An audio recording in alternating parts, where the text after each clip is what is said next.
Saturday morning and it's already 17 degrees outside, although there's a bit of a nice breeze. My mate did say to me, are you going away in your camper van this weekend? You'd be mad not to, but I've got end of module assessment I've got to get in by the 21st, so I've got to, me and ChatGPT, have got to sit down and get that finished, so I've got to get that done before I go anyway. Right, let's get back to the picture then, enough about my adventures. So we've got 8 crosses on here, which is the same as the judges would have, so that's fine, happy with that. Now, what I always say is the average isn't the important bit here, it's how everybody else has looked at this picture. What have people seen that I haven't? Where am I? Where's my cross that I put in on Tuesday? There. So I don't think I'm going to be far from the average there, because I'm sort of in the middle of everybody's. Let's draw some lines and see where we think people are looking here. Let's go from there up to there, and I probably should have done it the other way around, but there we are. Done now. There, that's not too... So this guy on the left that looks like he's saying, oh, come on, do you need a hug? Let's have a look what he's looking. Because I find him a bit tricky, to be honest. He's the one that's confusing me, because he's a lot further away, and you've got to sort of look at him in a 3D sort of thing, and I don't think he's looking that high. So I think all these crosses here sort of make sense to me. It's not that big of a diamond shape in the middle where all the crosses are, and if I put the magnifying glass over there, they're all sort of within that magnifying glass area. And that makes sense as where they would be looking. So yeah, granted there's thousands of pixels in there, but let me have a look at the average. Now it's working again, superb. Calculate average, which is right there. It's just higher and further to the left than where my original cross is. So that sort of makes sense. I'm not sure what I think about it. Let's have a look at the target. Let's drag that target down there. Yeah, it's about there now. So are they looking at zone 1, zone 2, Willing Cross? Yeah, I still can't. It's this guy on the left that's throwing me. I can't quite figure out where he's looking, but he can't be looking too low, because this guy, if you look at his eyes, oh, target's in the way now. Get that target back out of the way. Go away. If you look at his eyes, he's looking quite steep. Possibly steep. His left eye is looking steeper than his right eye. Well, of course he would be. I'm quite happy that his right eye is looking that way and his left eye is looking steeper. So I would go sort of in the middle of the two. Well, I have in fact. And this guy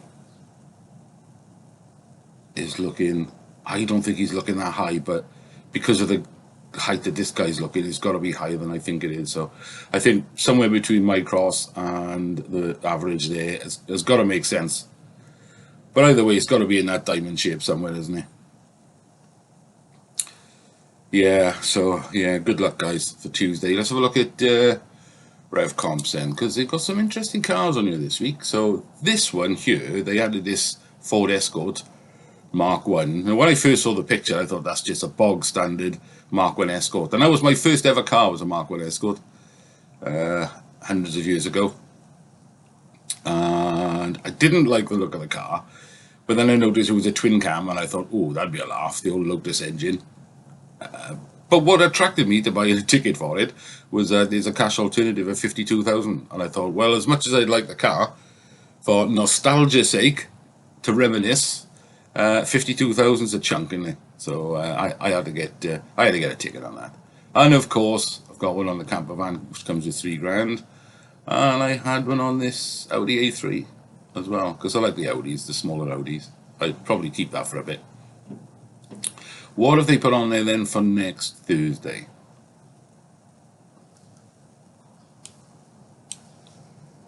Ford Ranger Wild Track with a jet ski. Or you can just take the truck and £8,000 instead of the jet ski.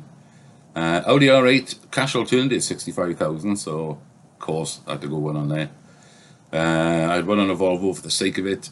I didn't bother with this BMW because the tickets were £22.5, even though the odds are low.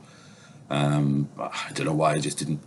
One on a camper van, mainly because, well, it's not a camper van, it's a motorhome. I do like motorhomes, but they're not the cheapest of things.